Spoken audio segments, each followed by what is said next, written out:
അവർ നേരെ മെഡിക്കൽ കോളേജിൽ വിട്ട്. അങ്ങനെ ഞാൻ മെഡിക്കൽ കോളേജ് നെഫ്രോളജി നോക്കുമ്പോൾ 2 കിഡ്നി പോയി. തുട വരെ പഴുത്ത് കയറിപ്പോയി. അവർ പറഞ്ഞ് കാല് മുറിക്കേണ്ടി വരും, അല്ലെങ്കിൽ ഓപ്പറേഷൻ ചെയ്ത് അത് വൃത്തിയാക്കണം, പഴുപ്പെടുത്ത് കളയണമെന്ന് പറഞ്ഞു. പിന്നെ അങ്ങോട്ട് പോകാൻ വീൽചെയറിൽ പിള്ളേരെടുത്ത് ഇരിക്കും. അതിലാണ് ഇപ്പോൾ അങ്ങോട്ടും ഇങ്ങോട്ടും പോണത്. പിന്നെ ആശുപത്രി പോകുമ്പോഴും പിള്ളേരെടുത്ത് വണ്ടി കൊണ്ടിരുത്തും. അപ്പോൾ അതാണ് ഇപ്പോൾ എൻ്റെ അവസ്ഥ. മൂത്ത മോൻ +2 പരീക്ഷ എഴുതിക്കൊണ്ടിരിക്കുമ്പോഴാണ് എനിക്ക് അസുഖം തുടങ്ങിയത്. പിന്നെ അവനെ എനിക്ക് പഠിപ്പിക്കാനൊന്നും പറ്റിയില്ല. അവനെ ജോലി. നമസ്കാരം. പോസ്റ്റോ ന്യൂസ് ചാനലിൽ ഇപ്പോൾ നിൽക്കുന്നത് വെട്ടൂർ എന്ന് പറയുന്ന വർക്കലയിലെ ഒരു സ്ഥലത്താണ്. ഞങ്ങളിവിടെ എത്തിയതിൻ്റെ കാരണം ഒരു സങ്കടം നിറഞ്ഞ ഒരു വാർത്ത നിങ്ങൾക്ക് മുന്നിൽ എത്തിക്കുന്നതിന് വേണ്ടിയിട്ടാണ്. എങ്കിൽ പോലും ഇന്നിൻ്റെ സാഹചര്യത്തിൽ ഈ വാർത്ത നിങ്ങൾക്ക് മുന്നിൽ എത്തുമ്പോൾ ഇതെങ്ങനെയാവും നിങ്ങൾ ഉൾക്കൊള്ളുന്നത് എന്ന വേവലാതിയും ഞങ്ങൾക്കുണ്ട്. കാരണം ചാരിറ്റിയുടെ പേരിലുള്ള തട്ടിപ്പുകൾ ഇന്ന് സർവ്വവ്യാപകമാണ്.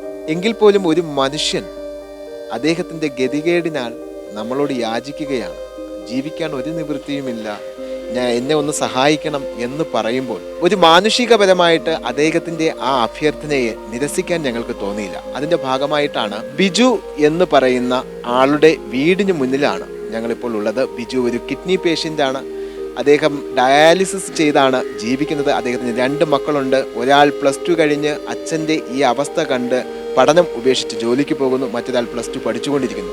രോഗിയായ ഭാര്യ, അവർക്ക് ജോലി ചെയ്യാൻ വയ്യ എങ്കിൽ പോലും അവർ ഈ ഭർത്താവിൻ്റെ സാഹചര്യം മനസ്സിലാക്കി അവരും തൊഴിലുറപ്പ് ജോലിക്ക് വേണ്ടിയിട്ട് പോയിക്കൊണ്ടിരിക്കുന്നു. അപ്പോൾ തികച്ചും വളരെ സങ്കടം നിറഞ്ഞ ഒരു വാർത്ത. ആ വാർത്തയിലൂടെ അദ്ദേഹത്തിന് എന്തെങ്കിലും കിട്ടിയാൽ അദ്ദേഹത്തിന് സഹായകമാകും എന്നുള്ള ഒരു തിരിച്ചറിവിൽ നിന്നാണ് ഞങ്ങൾ ഈ വാർത്ത ചെയ്യുന്നതിന് വേണ്ടിയിട്ട് ഇവിടെ എത്തിച്ചേർന്നത്. നമുക്ക് ബിജുവിൻ്റെ വീട്ടിലോട്ട് പോകാം.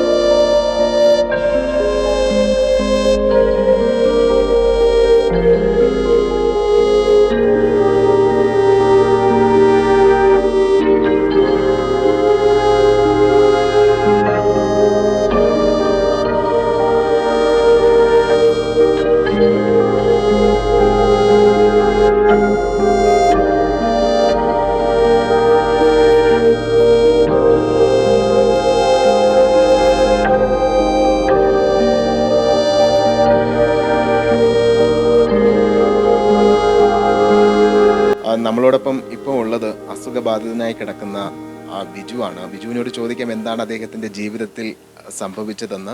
എന്താണ് ശരിക്കും ഈ അസുഖം? ഇത് എപ്പോഴാണ് കേട്ടത് ഈ അസുഖം? ഇതൊരു 6 വർഷത്തിന് മുമ്പ്. പിന്നെ കാല് നീര് വരും, പിന്നെ കൂടെ വിട്ടുള്ള പനി, ഇടുവല്, ഇതൊക്കെ വരുമായിരുന്നു. ഇതിനെ കൊണ്ടുവന്ന് ആശുപത്രി കാണിക്കും, അവർ മരുന്ന് തരും, അങ്ങ് കുറയും. വീണ്ടും ഇതെല്ലാം ഒരു മാസമൊക്കെ പിടിച്ച് ചെയ്യും, വീണ്ടും ഇതെല്ലാം വരും. ഇങ്ങനെ സ്ഥിരമായിട്ട് വന്നുകൊണ്ടിരുന്നപ്പോൾ ഡോക്ടർ പറഞ്ഞ് ഒന്ന് സ്കാൻ ചെയ്ത് നോക്കാമെന്ന് പറഞ്ഞു. സ്കാൻ ചെയ്തപ്പോഴാണ് കിഡ്നി എന്നറിയുന്നത്. അവർ നേരെ മെഡിക്കൽ കോളേജിൽ വിട്ട്. അങ്ങനെ ഞാൻ മെഡിക്കൽ കോളേജ് നെഫ്രോളജി നോക്കുമ്പോൾ 2 കിഡ്നി പോയി. അങ്ങനെ അവിടെ നിന്ന് ചികിത്സ തുടങ്ങി. ആദ്യം തൊടയിലായിരുന്നു ഡയാലിസിസ് ചെയ്തുകൊണ്ടിരുന്നത്. അത് കഴിഞ്ഞ് കഴുത്തുനിന്ന് പിന്നെ കയ്യിലായി. ഇപ്പോൾ ആഴ്ച 2 ഡയാലിസിസ് വെച്ച് ചെയ്തുകൊണ്ടിരിക്കുകയാണ്. ഇവിടെ ചെറിയ താലൂക്ക് ആശുപത്രിയിലാണ് ചെയ്തുകൊണ്ടിരിക്കുന്നത്. നേരത്തെ നമ്മൾ വർക്കല പുത്തഞ്ചന്ത മിഷൻ ഹോസ്പിറ്റലായിരുന്നു ചെയ്തുകൊണ്ടിരുന്നത്. 3 വർഷം പൈസ കൊടുത്താണ് ചെയ്തുകൊണ്ടിരുന്നത്. അവസാനം എനിക്ക് ചിറക് കിട്ടി. ഇപ്പോൾ ചിറകിലാണ് ചെയ്യുന്നത്. ഇപ്പോൾ ചെയ്ത 6 വർഷം കൂടെ ചെയ്തുകൊണ്ടിരിക്കുകയാണ്. അതിൻ്റെ ഇടയ്ക്ക് വെച്ച് എൻ്റെ കാലിൻ്റെ മുട്ട് കയറി ഇപ്പോൾ പഴുത്ത് 1 മാസമായി. പഴുത്ത് അത് സ്കാൻ ചെയ്തപ്പോൾ തുട വരെ പഴുത്ത് കയറിപ്പോയി. അവർ പറഞ്ഞ് കാല് മുറിക്കേണ്ടി വരും, അല്ലെങ്കിൽ ഓപ്പറേഷൻ ചെയ്ത് അത് വൃത്തിയാക്കണം, പഴുപ്പെടുത്ത് കളയണമെന്ന് പറഞ്ഞു. അങ്ങനെ അത് ചെയ്ത് 1 മാസമായിട്ട് ഞാൻ കിടപ്പിലാണ്. തറയെ ചവിട്ടി തുടങ്ങിയിട്ടില്ല. അവർ പറയുന്നത് വെച്ചാൽ കാല് തറ അകം ഇതായിട്ടില്ല. അതുകൊണ്ട് അവർ ബാൻഡേജ് വെച്ച് കെട്ടി തരികയാണ് ചെയ്തത്. പക്ഷേ അതൊക്കെ ഞാൻ മാറ്റി. കാര്യം കിടക്കുന്ന ബുദ്ധിമുട്ടും അങ്ങനെ ഇപ്പോൾ ആ രീതിയിൽ കിടക്കുകയാണ്. പിന്നെ അങ്ങോട്ട് പോകാൻ വീൽചെയറിൽ പിള്ളേരെടുത്ത് ഇരിക്കും. അതിലാണ് ഇപ്പോൾ അങ്ങോട്ടും ഇങ്ങോട്ടും പോണത്. പിന്നെ ആശുപത്രി പോകുമ്പോഴും പിള്ളേരെടുത്ത് വണ്ടി കൊണ്ടിരുത്തും. അപ്പോൾ അതാണ് ഇപ്പോൾ എൻ്റെ അവസ്ഥ. ചേട്ടാ എത്ര മക്കളാണ് ചേട്ടനുള്ളത്? എനിക്ക് 2 മക്കളാണ്. മൂത്ത മോൻ +2 പരീക്ഷ എഴുതിക്കൊണ്ടിരിക്കുമ്പോഴാണ് എനിക്ക് അസുഖം തുടങ്ങിയത്. പിന്നെ അവനെ എനിക്ക് പഠിപ്പിക്കാനൊന്നും പറ്റിയില്ല. അവനെ ജോലി, അവൻ ബാർബർ ഷാപ്പിൽ.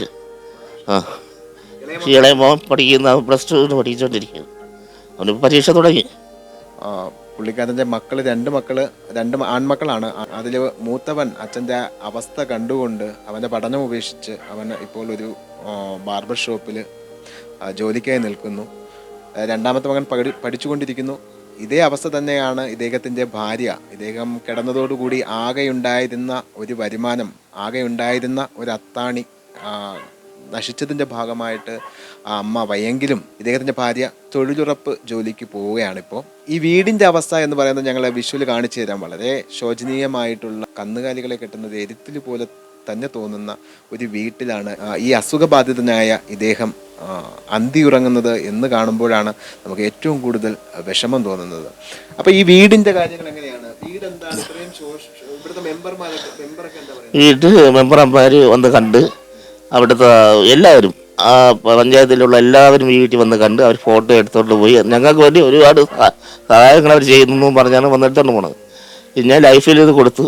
ലൈഫിൽ പേര് വന്നപ്പോഴാണ് അവിടുത്തെ പിന്നെ അവർ പറയുന്നതെന്ന് വെച്ചാൽ ഞങ്ങൾക്ക് 2 വീടുണ്ട്.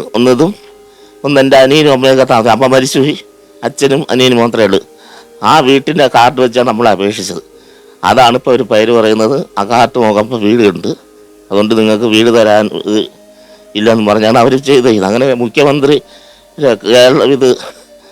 നവകേരള സ്ഥലത്ത് വന്നപ്പോൾ ഞങ്ങൾ അവിടെ പരാതി കൊടുത്തതിന് ശേഷം അവിടെ നിന്ന് സെക്രട്ടറിക്ക് ലെറ്റർ വന്നു.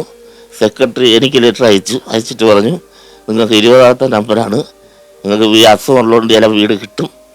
അങ്ങനെ ആ സന്തോഷത്തിലാണ് ഞാൻ ഇരിക്കുന്നത്.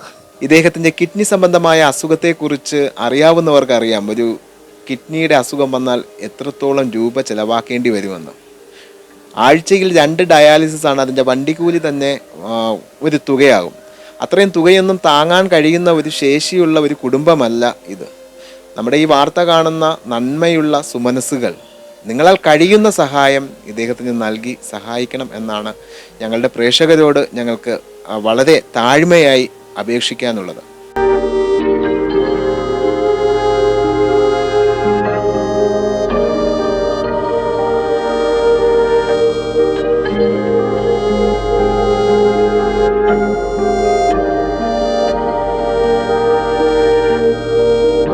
ആകെയുണ്ടായിരുന്ന ഒരു അത്താണി ബിജു കിടപ്പിലായതോടുകൂടി ബിജുവിൻ്റെ ഭാര്യ തൊഴിലുറപ്പ് ജോലിക്കാണ് പോകുന്നത്. അപ്പോൾ ഇവിടെ തൊഴിലുറപ്പ് തൊഴിലാളികളുടെ കൂടെ നിന്ന് ജോലി ചെയ്യുകയാണ്. അപ്പോൾ അവരെ കാണാൻ വേണ്ടിയിട്ടാണ് നമ്മളിവിടെ എത്തിയിട്ടുള്ളത്. നമുക്ക് ബിജുവിൻ്റെ ഭാര്യയോട് ചോദിക്കാം എന്താണ് ഇപ്പോഴത്തെ ഒരവസ്ഥ എന്നുള്ളത്. ചേച്ചി, എന്താണ് ശരിക്കും ഇപ്പോഴത്തെ ഒരു അവസ്ഥ എന്താണ്? ഭർത്താവിനിപ്പോൾ ഒട്ടും വയ്യായിരിക്കുന്നു. ഇപ്പോൾ ഓപ്പറേഷൻ കഴിഞ്ഞതേ ഉള്ളൂ. പിന്നെ കിഡ്നിക്ക് 2 പ്രോബ്ലം ഉണ്ട്. ഇങ്ങനെ ഡയാലിസിസ് ചെയ്തുകൊണ്ടിരിക്കുക. പിന്നെ ഞാൻ തൊഴിലുറപ്പിന് പോയാണ് വീട്ടുകാര്യങ്ങളെല്ലാം ചെയ്യുന്നത്. വീട്ടിൽ മറ്റേ ഇതിൻ്റെ ചികിത്സയ്ക്ക് കുറേ പൈസ ആവുമല്ലോ. അപ്പോൾ അതൊക്കെ എങ്ങനെയാണ്? നിങ്ങൾ ഇവിടുത്തെ ബാക്കിയുള്ള സന്നദ്ധ സംഘടനകളോ അങ്ങനെ എന്തെങ്കിലും സഹായിക്കുന്നുണ്ടോ? സഹായമൊക്കെ ഉണ്ടായിരുന്നു. ഇപ്പം ആരും അങ്ങനെ സഹായിക്കുന്നില്ല.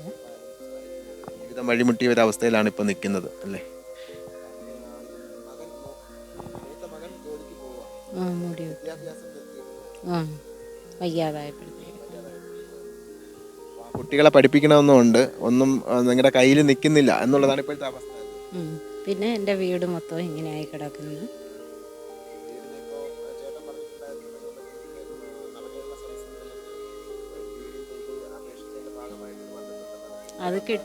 അത് ഇങ്ങനെ പഞ്ചായത്ത് നമ്മൾ കൊണ്ടുവന്നൊക്കെ ഒന്നും തീരുമാനമൊന്നും പറയുന്നില്ല.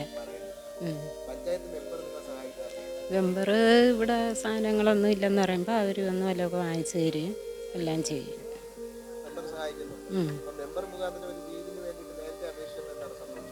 അപ്പോൾ അവർ പറയുന്നത് റേഷൻ കാർഡിൽ പിന്നെ ഇയാളെ അമ്മയും എടുത്തിട്ടുണ്ട്. അപ്പോൾ കമ്പ്യൂട്ടറിൽ അടിക്കുമ്പോഴത്തേക്ക് ഇങ്ങനെ മിനി വിലാസമായിട്ടാണ് അങ്ങനെ കിടക്കുന്നത്.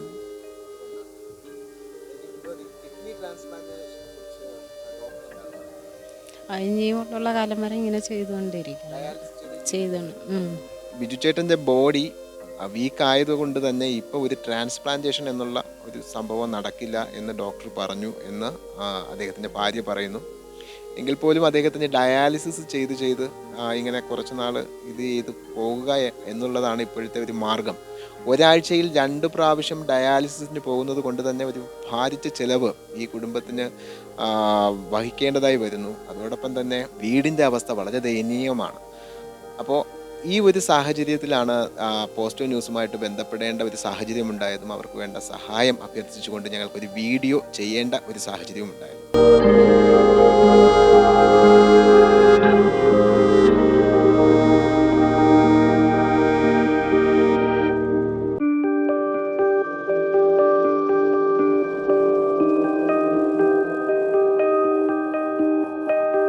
ഒരു വ്യക്തി മറ്റുള്ളവരുടെ മുമ്പിൽ കൈനീട്ടുന്നത് അവൻ്റെ സർവ്വ പ്രതീക്ഷയും നശിച്ച് ആത്മാഭിമാനം പുഴുങ്ങിത്തിന്നാൻ കഴിയില്ല എന്ന് തിരിച്ചറിയുമ്പോഴാണ്.